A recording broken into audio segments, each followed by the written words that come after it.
Nag-aantay kung ano nang next upang aking utak ay maset. O ano ba nadarama? Huwag nang paligoy-ligoy-ligoy, paligoy-ligoy pa. Pwede ba? Huwag ka nang magrama. Huwag nang paligoy-ligoy-ligoy, paligoy-ligoy pa. Kwento-kwento ka tungkol sa bagay-bagay.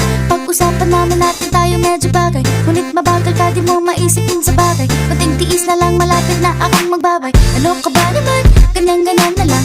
Wala ka lang alam gawin kundi magparamdam. Hindi ko na alam, ano pa dapat ang iisipin ko o dapat ba na wag na lang. Tuwing gabi ka lang nagte-text, message ka walang effect.